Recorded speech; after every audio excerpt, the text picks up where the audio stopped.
पे सड़क खराब है जिसकी हाल किसी से छुपा नहीं है। बदहाल स्थिति में कस्बे वासियों ने निर्णय लिया है कि आज इसमें हम धान रोपेंगे। ये पीछे हमारे भीड़ देख रहे हैं, किस तरीके से ये किसान भी हैं और किसान यूनियन के नेता भी हैं एवं अन्य दल के भी नेता इनके समर्थन में खड़े हैं। हम इनसे जानते हैं कि आखिरकार ये नौबत क्यों आई है, आज क्यों इनको पौधे का रोपण बीच में करना पड़ा है, धान रोपा जा रहा है। हम सबसे पहले यूनियन किसान के जिला सचिव हमारे साथ मौजूद है, हम इनसे जानते हैं कि आज ऐसा क्यों करना पड़ रहा है। ये हम विगत 5 साल से आश्वासन सुनते रहे हैं कि सड़क बन गई और यहाँ पर आश्वासन देते रहे नेता लोग, लेकिन आज तक इसमें धरातल कोई काम नहीं हुआ और ये सड़क 13 बार पैसा बजट हुआ, बजट गायब हो गया। आज भी यही आश्वासन हो रहा है कि बन रही है बस, इसलिए इसमें धान। इसी क्रम में हम और अन्य किसान हमारे साथ मौजूद हैं, हम इनसे भी जानते हैं क्या है वास्तविकता, आखिरकार क्यों उतरना पड़ा इनको दलदल में। ये सबसे बड़ी चूक हमारे नौजवान युवा किसान लोगों की है, जो बीजेपी के घोषणा मात्र में झूठे वादों में फंस जाते हैं। इसी का परिणाम है कि रोड़ों में चलना मुश्किल नहीं, अब धान लगाना पड़ रहा है। तो जिस तरीके से भारतीय जनता पार्टी की सरकार लगातार वादे करती रही है, हमारी सरकार का विजन किसानों की आय दोगुनी करने का है, किसानों को सम्मान देने का है, लेकिन आज वही किसान जिसे हम दूसरी भाषा में अन्नदाता भी बोलते हैं, आज वो सड़कों पे उतरने को मजबूर हुआ है।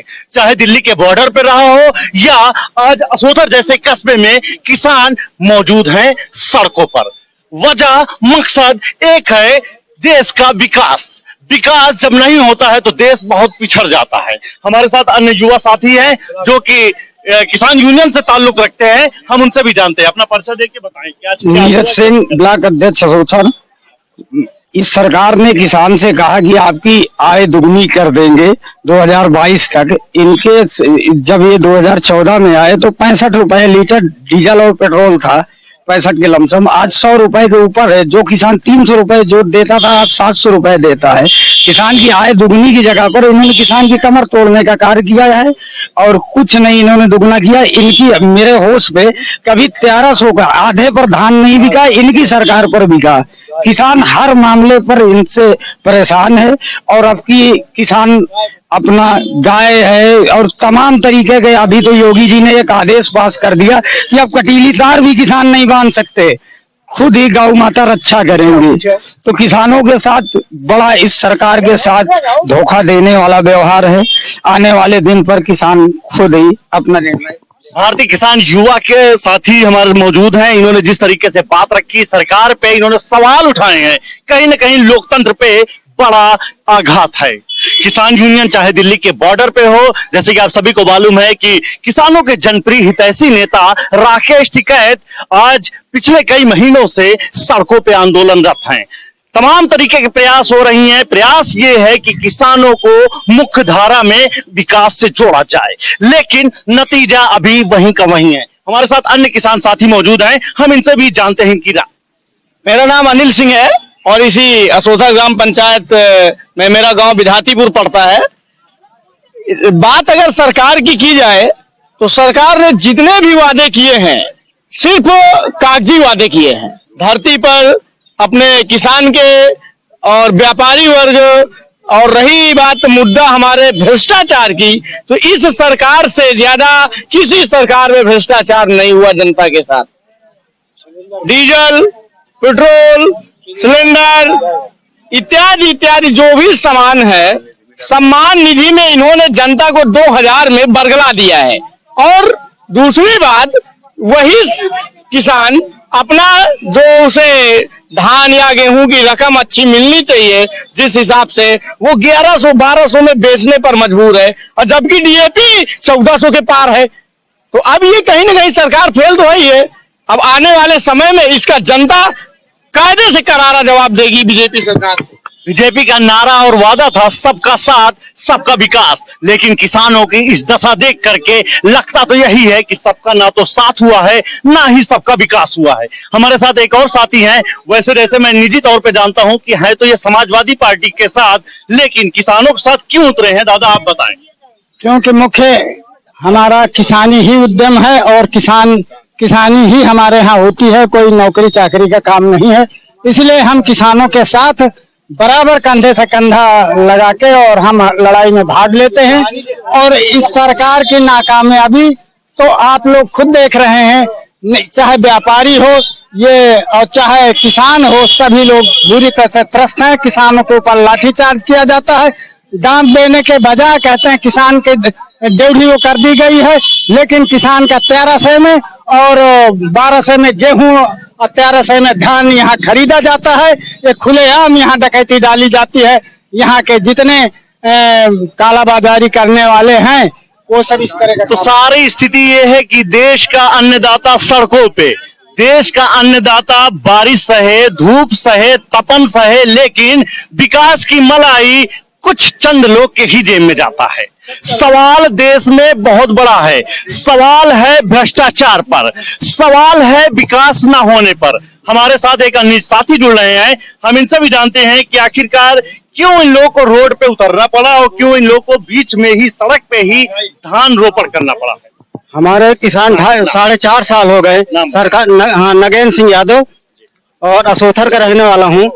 और ये सरकार ने 4.5 साल हो गए, वादा लिया था कि हम गड्ढा मुक्त कर देंगे 1 साल में, आज तक गड्ढा मुक्त नहीं किया। आज हमारे किसान और व्यापारी लोग धान लगा रहे हैं सड़क पे। कैसी है सड़क सरकार है यहाँ के, जो है 2-2, 3-3 मंत्री और 6 जो विधायक, एक संसद मंत्री बने बैठे हैं। रोज इसी रोड से असोथर से निकलते हैं, फिर भी वो ये नहीं देखते कि ये रोड कैसी है। आए दिन यहाँ व्यापारी कानपुर से आते हैं, कहते हैं कि यार यादव जी तुम्हारी सड़क कैसी है यार।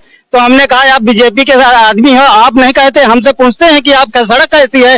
लोग कहते हैं कि हम कैसे आए आपके यहाँ, आपके बाजार में और ऑर्डर लेने। तो कानपुर के व्यापारी भी रो रहे हैं इस रोड से। आए दिन यहाँ जो है ट्रक जाम होते हैं, कहीं जो है एम्बुलेंस नहीं जाती, लोग बीमार पड़े रहते हैं, एम्बुलेंस की भी समस्या हो जाती है। तो यहाँ बहुत सी समस्याएं, लोग आज किसान भी उतरा है सड़क पर धान लगा रहा है। जिस तरीके से उन्होंने अपनी बात बताई कि व्यापार कहीं ना कहीं इस सड़क के ना होने से चौपट सा हो रहा है। किसानों की समस्याएं तो बेहद हैं, बहुत सारी हैं, अंजाम आखिरकार क्या होने वाला है ये तो सत्तारूढ़ दल ही जाने। हम एक अन्य युवा साथी को भी जोड़ते हैं और जानते हैं कि आज ये किसान, जिसे हम अन्नदाता भी कहते हैं, क्यों जमीन पे उतरा है। सरकार पूरी तरह फेल है, ना रोडें बन रही हैं, किसानों का आय दुगना नहीं हो रहा। सरकार ने दावे किए थे, सब कागजी दावे फेल हो रहे हैं। इनके कागजों पे इनका दावा रहता है, ना एम्बुलेंस पहुंच पा रही है हर जगह। तो समस्याएं हैं, समाधान नहीं है। समस्या यदि नजर से उठा के देखें, हम अपने कैमरामैन साथी से कहेंगे, हमारे कैमरामैन साथी राहुल हेगड़े हमारे साथ मौजूद हैं, हम इनसे निवेदन करेंगे कि थोड़ा सा सड़क की दुर्दशा दिखाइए। ये है सड़क की वास्तविक स्थिति। सड़क किसी से छुपी नहीं है, व्यापार ठप सा हो रहा है, जनता में आक्रोश है, नहीं है तो समाधान नहीं है। हमारे साथ भारतीय किसान यूनियन के साथी और भी मौजूद हैं, हम इनसे जानते हैं कि आखिरकार आज आपको सड़कों पे उतरकर धान क्यों लगाना पड़ा। देखिए, मेरा नाम संतोष वर्मा है और मैं यही असोथर कस्बे का निवासी हूँ और व्यापार मंडल का सदस्य भी हूँ। लेकिन यहाँ पर सड़कों की वजह से हम लोगों का व्यापार चौपट हो रहा है। जो हमारी सरकार है, मैं भी भाजपा का कभी सदस्य था, अब नहीं हूँ। मैं भाजपा का सदस्य था, अब नहीं हूँ, क्योंकि ये सरकार ऐसी है, निकम्मी है, वो अपने वादे नहीं पूरी कर पा रही है। सड़कें इस तरह की है, बिजली इस तरह की है, हाँ लोग यहाँ परेशान है। मैं कब तक उन लोगों का दुख देखूं, मैं खुद परेशान हूँ। तो मैं ऐसे लोगों को समर्थन नहीं करना चाहता हूँ। धन्यवाद। तो जिस तरीके देखा, लोगों में आक्रोश है। ये देश की आम जनता जिसे हम बोलते हैं, ये वही जनता है। देश का अन्नदाता ये वही अन्नदाता है। नजर उठा के आप देखिए, आपको हमारे बीच में, आपके बीच में स्वतः किसान या अन्नदाता मिल जाएगा। समस्याओं का अंबार है, सुनने वाला कोई नहीं है। सरकार वादे कर देती है पर वादे निभाने में रुचि नहीं लेती है। तमाम तरीके के वादे हुए हैं लेकिन सिर्फ और सिर्फ निराधार हुए हैं। अगर सरकारी भाषा में बात करें तो कहीं ना कहीं सारे वादे लफ्फेबाजी में साबित हुए हैं। किसानों का इस तरीके जमीन पे उतरना और सड़कों पे धान का रोपण करना कहीं न कहीं सरकार पर जो किसान हितैषी होने का दिखावा करती है, उस पे बड़ा सवाल नजर उठाता हुआ नजर आ रहा है। सवाल सत्ता के नियमों पर है, सवाल भ्रष्ट अधिकारियों पर है। सरकार वादे करती है, अमल में लाने वाले अधिकारी कहीं न कहीं कुंभकर्णी नींद सोते नजर आते हैं, जिसका खामियाजा क्षेत्र की ग्रामीण अंचल की जनता को झेलना पड़ता है। हमारे साथ एक अन्य किसान भी मौजूद हैं, हम जानते हैं कि क्या है वास्तविक समस्याएं। अपना नाम बताएं। हम रामराज नाम है, असोथर का रहने वाले हैं। ये साहब हमारे यहाँ धान बोने की जो क्यारी होती है, उसको बोने के समय में नहर में पानी नहीं आया। साहब हम बहुत दूर दूर से आया करके पानी लाए, बहुत दूर से ट्यूबवेल यहाँ ले जाते हैं, 1 किलोमीटर 2 किलोमीटर पानी लेकर के और अपनी क्यारी सजाई है। इसके बाद पानी अभी तक नहीं आया। अभी अब आया, जब पानी बरसा तब पानी आया है। हमारी ये समस्याएं हैं, क्या है सरकार में। तो आखिरकार समस्याएं बहुत सारी हैं। वीटीवी इंडिया ग्रामीण चौपाल के माध्यम से हर दबे कुचले वंचितों शोषितों की आवाज उठाता आया है। यदि आपके पास भी कोई समस्या है, समाधान नहीं मिल रहा है, तो हमारे यूट्यूब में नीचे दिए गए ऑफिशियल ईमेल आईडी पर अपनी समस्याएं डालें, ताकि हमारी टीम आपसे संपर्क करे और आपके समाधान के लिए आवाज उठा सके। एक बार फिर से वीटीवी इंडिया के दर्शकों का बहुत बहुत स्वागत एवं आभार।